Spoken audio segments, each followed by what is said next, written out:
it's going to be fun. Okay, who are the members? I'm Demeter, and this is Travis, and this is Miles. So what bands got you into music? My first big inspiration was Black Sabbath, and I also listened to the band Pentagram a lot when I was in high school.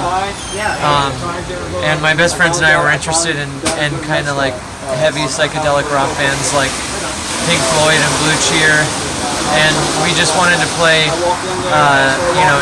doom and do it as loudly and as fucked up as possible. So those were our earliest influences. Yeah. I just like loud music. But yeah, no, as a drummer, that's probably like the best thing to do. Like punk, shoegaze, and all sorts of heavy 70s, 60s, all that great source of sound.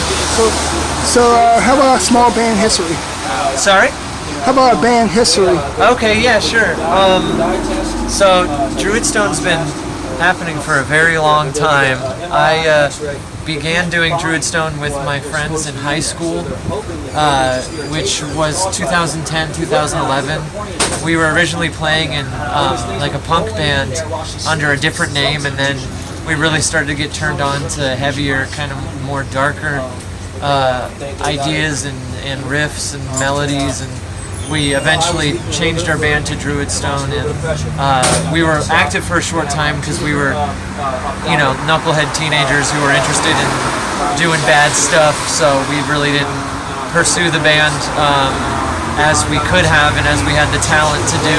So the band was dormant for about 10 years, and it wasn't until 2021 when I resumed doing Druid Stone, and I was doing it by myself for a while. I still record and produce music by myself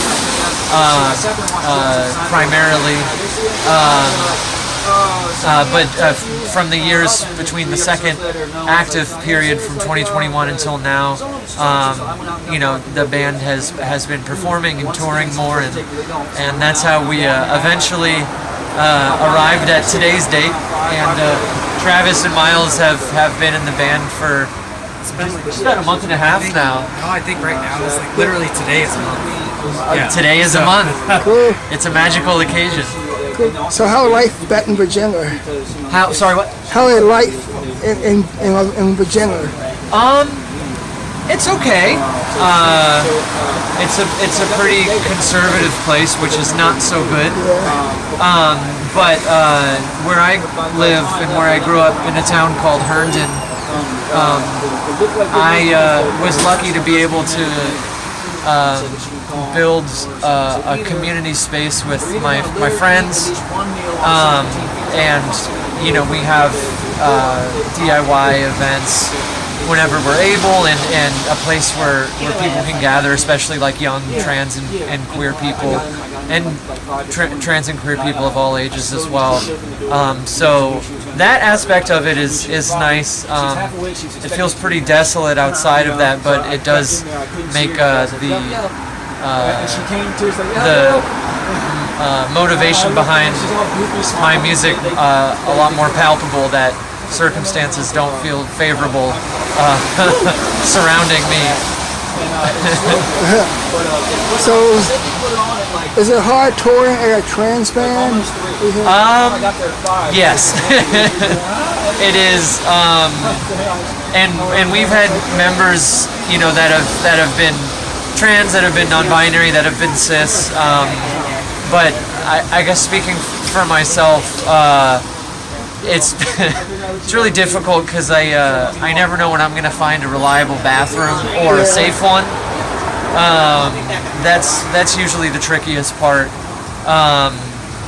But outside of that, I find that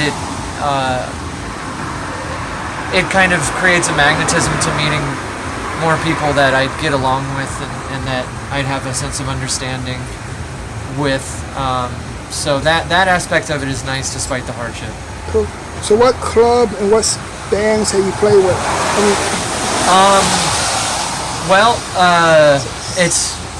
We've had a lot of fun performances over the years. In Baltimore, narrowing it down to one location. We've played OTTO Bar, which has been really lovely, and we've played at the Undercroft, which has also been really fun, and a really special DIY spot. Stuff coming up with Pie Shop. Yeah, we'll be at, we've been at Pie Shop before. We'll be back at Pie Shop in DC. We're going to the Persaud Center in Pittsburgh tomorrow. We love going down to Richmond at various locations there. Really, anywhere that welcomes our fucked up music, we're grateful to play. Cool. And we enjoy meeting new bands as well. Cool. You got any cool tour stories? This is the start of it, really. Yeah, so, For us, at yeah. least. This is Miles and Travis's first participation in tour for the band, but for me, there have been occasions where we've encountered really surprisingly delicious food and happy times like that, but there have been stressful times like when we've on previous tours when we've had to shake down sketchy and dishonest show organizers. Yeah. I don't like doing that. I like to be a consistently polite and positive person. I don't like being violent outside of the band because that's my vehicle for necessary violence. But We've got pancakes planned for tomorrow. So yeah, we'll have there's we'll very luckily have a pancake breakfast tomorrow. it's the little things. Yeah, I agree. It's there are shocking and amazing moments, but it's those surprising little moments that really are the highlights of tour for me. Cool. Yeah. So you got your music out yet? Yes, you mean new music? New music, yeah. Yeah. So the most recent release was a single. It was an Electric Wizard cover of a song called "Night of the Shape." That came out about a week or two ago, and that song is on a full-length album which is called "She Killed in XXXtasy." It's a reference to one of my favorite movies, which is called "She Killed in Ecstasy," and that album is long-form, fucked up doom metal. It's 9 songs. I'm not quite sure how long it will be, but I know it will be Long.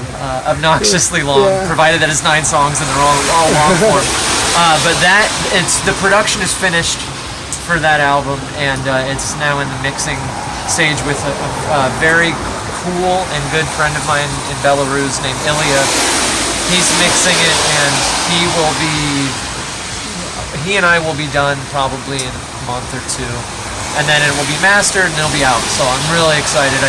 I tend to be a very impulsive music producer, and this time I made sure to be very deliberate and careful. So I'm excited for a well organized and carefully edited full-length album to come out for a change. That's kind of how the live show has been Yeah. changing too. Yeah. More clear cut and So what are some of the songs about? You mean just like lyrical themes in general? Yeah. Well, sex and violence and suicide are usually the most Cool. consistent themes, but a lot of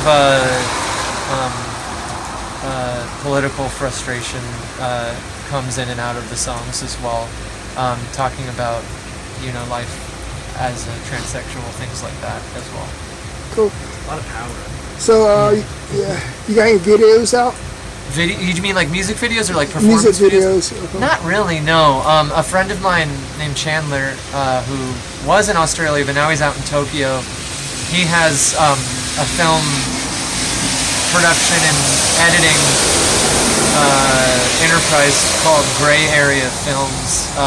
He's done some really cool edits and things for the band, and I think those are probably the best visual representation so far. I put like short edits on the band's Instagram page, but as far as like long form edits goes, Gray Area Films has done the best. I'm hoping to do more long form edits in the near future, especially with the music from this newest album.